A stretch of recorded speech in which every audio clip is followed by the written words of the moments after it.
Hello दोस्तों, welcome to my channel. आप देख सकते हैं आज के अनुपमा में कि अनुपमा यहाँ सवालों का जवाब प्रेम से मांगती है कि आखिर प्रार्थना कौन है जो जो तुम उससे मिल रहे थे। ये सुनकर बेचारा प्रेम के तो ज़मीन के तर से पैर ही खिसक गए। करे ये क्या हो गया, अनु मैं को ऐसे कैसे मालूम चला गया।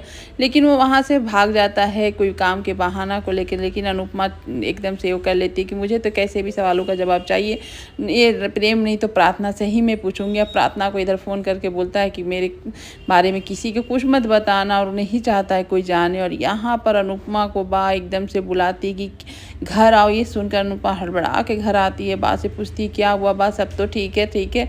लेकिन यहाँ पर एक सरप्राइज़ देती है पिकनिक का, क्योंकि यहाँ पर किंजल और तोसू की एनिवर्सरी है। तो उसी बहाने राही ने पिकनिक रखी है, पूरी फैमिली पिकनिक। ये सुनकर अनुपमा भी खुश हो जाती है। चलो चंद समय के लिए परिवार के साथ तो रहेंगे, एक साथ खाएंगे पिएंगे, क्या ही चाह होता है पिकनिक में, खाना पीना, एक चादर बिछाकर बैठना, एक साथ गप्पे करना। और यहाँ पर पिकनिक की तैयारियों में प्रेम भी जुटा हुआ है, राही भी यहाँ पर जुटी हुई है। लेकिन इन दोनों का देख सकते हैं बिहेवियर। यहाँ राही फिर भी बोलती है कि तुम जो कल किए थे मिसबिहेव, आज पिकनिक में कुछ ऐसा वैसा मत करना। यहाँ पर प्रेम बोलता है मैं दीवाना हूँ, डफर नहीं हूँ, मैं कुछ सोच समझ के ही करूँगा। तो यहाँ राही बोलती कल क्यों क्या ऐसा कर रहे थे। तो यहाँ आपको आप जितना भी मेरे प्यार को छिपाएंगी, मैं आपके प्यार को सामने लाने के लिए मैं भी कुछ ना कुछ करूँगा ही, इसलिए आप इतना छिपाने की कोई ज़रूरत नहीं है। जो आप प्यार करती हैं तो आप सामने से बोल दीजिए। इस तरह से प्रेम यहाँ राही को बोलता है। लेकिन राही तो भाई छिपाएगी, क्योंकि उसको देवी जो बनना बलिदान किया। और यहाँ देखिए सब तैयार वार होकर पिकनिक के लिए आ गए हैं, और सब यहाँ सब एकदम एक दूसरे में ही अच्छा। तो यहाँ पर माही सोचती है आज तो मैं प्रेम के साथ ही बैठूंगी बस पे। और यहाँ प्रेम राही माही सब पहुंच चुके हैं। यहाँ राही और प्रेम का एक दूसरे से देखिए टकराना तो लाजमी है। और ये देखकर माही के दिल में जलन होना भी स्वाभाविक है। वो देखकर एकदम से ये हो जाती है। लेकिन राही बेचारी समझती है माही की दिल की बात, वो इतना बढ़ावा नहीं देती है प्रेम को, और वहाँ से चली जाती है। और यहाँ अनुपमा आप घर वर सब बंद करके जाएगी, क्योंकि अनुपमा है। और अनुपमा भगवान से प्रार्थना करती है और 3 सवालों का जवाब लेने के लिए भी जाना है कि माही राही और प्रेम से। और घर से निकलते समय उससे अशुभ संकेत ना मिले, ऐसे कैसे हो सकता है, मिलता है। फिर भी भगवान को बोलती है कि ध्यान रखिएगा। और यहाँ सभी घर बैठ जाते हैं बस में, और बस में बैठकर राधे कृष्ण का नाम लेकर जयकारा कर कर आगे बढ़ते हैं। और वहाँ पर देख सकते हैं माही कितनी खुश है प्रेम को लेकर कि साथ में बैठ गई। और यहाँ प्रेम बेचारा दिख रहा होता है कितना दुखी है, जो राही उसको भाव नहीं देती। और यहाँ सभी खुशी खुशी पिकनिक एंजॉय करते हैं। और यहाँ सभी मस्ती से जा ही रहते हैं। यहाँ पर फिर भी तोसू यहाँ किंजल को टोंट देता है, क्यों तुम अपने बॉस के साथ गई नहीं। और यहाँ पर बेचारी किंजल का तो टोंट सुनने की आदत भी हो चुकी है।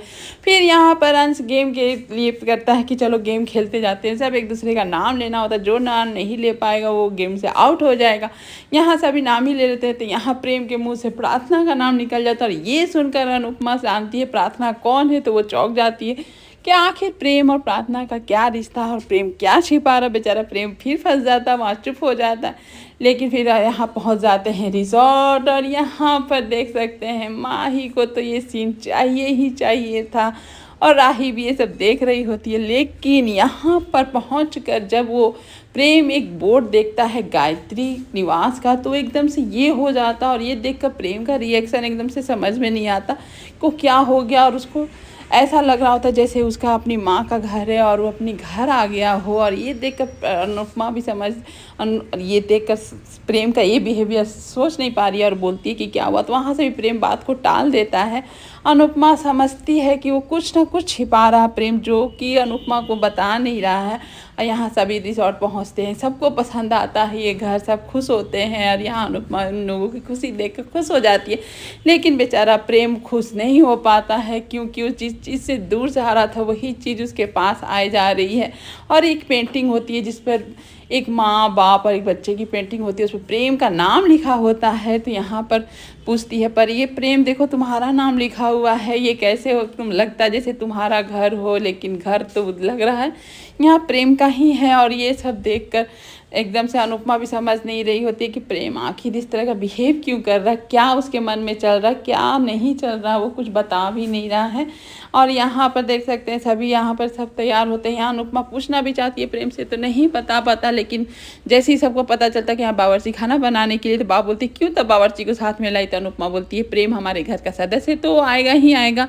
यहाँ पर सब प्लानिंग करते हैं एनिवर्सरी का कि चलो कब प्लानिंग करते हैं, जो कि तोसू और किंजल को नहीं मालूम। और वहाँ एक आते हैं स्टाफ जो कि वो घर की रखवाली करते हैं और वो प्रेम को देखकर थोड़ा सा ये हो जाते हैं और पूछते, ये नहीं समझ में आता कि वो कौन है। यहाँ प्रेम अपनी पहचान छिपाता कि नहीं मैं जो आप सोच रहे हैं मैं वो नहीं हूँ, मैं पहली बार रिसोर्ट आया हूँ। और ये सब इन लोगों की बातें अब अनुपमा भी सुन रही होती है। अनुपमा जानबूझ के जानना चाहती है कि ये घर किसका है और कौन है, तो वो बताता है कि एक कोठारी सर का घर है और कोठारी एक ज्वेलर्स है, उनके बहुत सारे बिजनेस है, बहुत बड़े आदमी हैं, ये सब बताने लगता है। जब अनुपमा के सारी बातें बताने लगता है कि उनकी वाइफ के मरने के बाद उनके अब बच्चे और वो खुद नहीं आ पाते हैं, पता नहीं हंसता खेलता परिवार बर्बाद हो चुका है, इस तरह से जब स्टोरी बताते हैं तो वहाँ प्रेम बीच में आ जाता है, स्टोरी को ब्रेक लगा देता है और बोलता है कि जाइए नाश्ता वास्ता लाइए। और यहाँ अनुपमा को बोलता है अनुपमा आप आराम कीजिए, मैं सब कुछ संभाल लूँगा। उसके बाद यहाँ पर अनुपमा तोसू और किंजल को लेके आती है, क्योंकि भाई आज एनिवर्सरी के लिए ही तो पिकनिक का प्लान बनाई थी राही ने। और यहाँ ये सब सरप्राइज देकर तोसू और किंजल बहुत बहुत ज़्यादा खुश हो जाते हैं। और ये सब पर ये एकदम से अपने मम्मी पापा को हक करती है और बोलती है आप लोग खुश रहिए, मेरी वजह से आप लोग कितने स्ट्रगल किए हैं, मैं चाहती हूँ कि मेरे मम्मी पापा हमेशा खुश रहें। और ये देखकर अनुपमा भी बहुत अच्छा लगता है कि आज उसका बेटा बहू किस पड़ाव पे है कि वो लोग खुश नहीं है अपने रिश्ते में, रिश्ते निभाने के लिए क्या क्या नहीं कर रही है। किंजल अपनी मम्मी को प्रणाम करती है, आशीर्वाद लेती है, साथ में तोसू भी लेता है।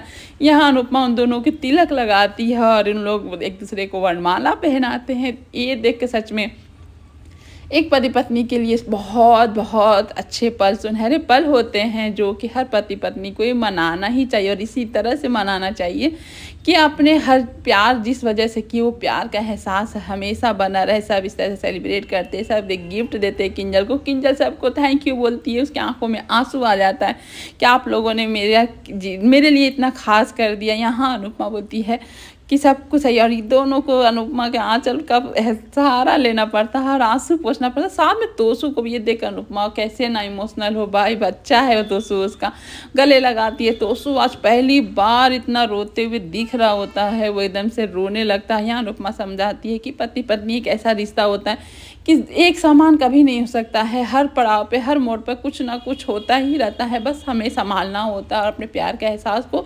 हमेशा जिंदा रखना होता है। किसी के लिए रिश्ते में रहना वो सही नहीं होता है, बस अपने खुशी के लिए रिश्ते में रहना वो ज़रूरी होता है, तभी पति पत्नी का प्यार और विश्वास और रिश्ता टिका रहता है। इसलिए तुम लोग से उम्मीद है कि तुम लोग वैसे ही करो, आप एक दूसरे से बात करो। यहाँ परी भी बोलती है कि मैं छोटी थी नहीं समझ पाई मम्मी, लेकिन आप लोग से मैं यही चाहती हूँ कि मेरे मम्मी पापा खुश रहें, साथ रहे या ना रहे लेकिन ज़रूर खुश रहें।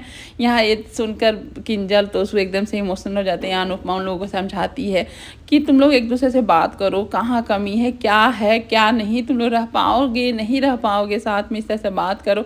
ये सब देखकर तो यहाँ पर मैसेज करता है प्रेम राही को कि तुम भी ज़बरदस्ती जो माही के साथ मुझे बांध रही हो, तो यही तोसू सर और किंजल मैम के जैसा हमारा रिश्ता हो जाएगा, तो प्लीज़ ऐसा मत करो। ये दोनों का इस तरह से मैसेज करना, अनुपमा इन दोनों के रिश्ते को भी समझ पा रही है कि नहीं पा रही समझ नहीं। यहाँ पर बेचारी माई चाहती है कि मैं भी लव मैरिज कर रही हूँ, लेकिन कभी भी तोसू भैया और किंजल भाभी जैसा नहीं होगा। बस यही एंगल चल रहा है लव स्टोरी का। आप देखते हैं आगे का एपिसोड में क्या होगा। आज का एपिसोड यहीं पर ख़त्म होता है। Thank you for watching video and bye bye.